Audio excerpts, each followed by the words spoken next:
Asked on day 10 as to whose hands would be claiming the July 2020 Emperor's Cup, Sumo chairman Hakuho said, "Hakuho doesn't crack." For years, he didn't crack. He was uncrackable. He never got injured. But from September 2015, that all changed. His knocks and wounds have been mounting up ever since, and he does crack, frequently. It no longer matters how invincible he looks in the first two-thirds. His rivals are conditioned to hold out hope for the closing days. And last week, for the fourth time in 12 tournaments, they were rewarded. Hakuho's title triumph in March, as I posted at the time, was superhuman. Given the operations he's had, I still don't know how he did it, and he deserves respect for eternity for that one feat alone. We hoped that given the 4-month break between tournaments, much of it spent outside the ring, Hakuho would finally nurse his battered body to the extent he could complete 2 straight tournaments. Until day 12, we thought he could win 2 straight tournaments. But then we learned, even with his very meticulous regime, his control over his body is slipping. Another part could be damaged at any time. Still, he can't do consecutive tournaments. 10 of the past 17 now ending in withdrawal. So what was the story this time? Let's start with what we saw. A failed attempt to dominate with the right arm against Okinomi on day 1, leading him to use that arm predominantly as a defensive weapon from then on. After that, it was pretty much the Hakuho we usually see these days, deploying a tailor-made strategy for each opponent and relying on the belt far less than in his prime.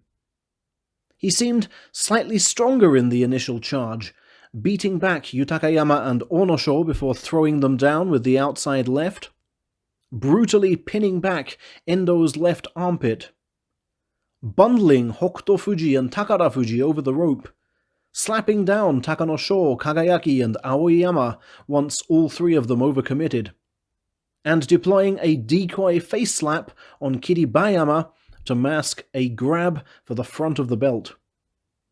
But then, on day 11, without warning, his footing went to pieces. He slipped twice against Daieisho and fell for a parry, declining to take any chances at the rope and settling for a tame defeat. The next day saw shades of Kisena Sato in January 2017 when his opponent Mitake Umi thwarted his fiery drive in just the same fashion at the rope. The Yokozuna banged his right big toe against the clay as he fell and walked back to his corner very gingerly. And that was the last we saw of him. Now let's look at what the great man said. He was pleased with his good grip and throw of Yutakayama, and vowed to make up for Kakuryu's absence on day 2. He said on day 4 that whereas Takanosho was strong, his rigidness makes him an easy opponent. On day 5 he told himself not to repeat his mistimed pull against Onosho in March, and said it felt great to power forward against Takara Fuji on day 6 and build up a fine flow. However, rumours had obviously been bandied around, for this was the first point at which journalists asked him if he had injury concerns. His non-committal answer suggested that he did. "My condition is as you see it when I fight," he said coldly. The following day saw him post 51 wins from 55 against first-time foes, with victory over Kiribayama. He still never lost to a man facing a Yokozuna for the first time. On day 8, against Kagayaki, he remained unbeaten until the middle Sunday for the 50th time, and said, "That has a nice ring to it," implying he still wants 50 titles, or 6 more than he has now. He claimed he wanted Kagayaki's belt, but was skillfully repelled and had to choke off that skill with his power. On day 9, he fell awkwardly into a ringside referee but said nothing about it. On day 10, he set the surely unbeatable record of 1,000 Yokozuna appearances, but uncharacteristically chose not to talk about it. Was something badly amiss? We got no further comment from him until the one he submitted to explain his withdrawal on day 13. "I want to get back in that ring as quickly as possible," he said. "First, though, I have to deal with this new injury and the current state of my body and undergo relevant treatment." What was this new injury? The doctor's note pointed to a damaged patella and femoral ligament in the right knee, so central, of course, to his tachiai this time. His coach Miyagino added, "We removed blood, we removed fluid, we shot him up with painkillers just to get him in the ring." Journalists suggested the problem had been around since about day 4, which would explain why they started quizzing him on it shortly afterwards.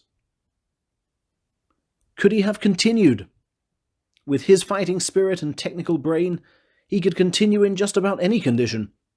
But there were 2 people this time against whom he did not want to be seen losing: Asanoyama and Teruno Fuji.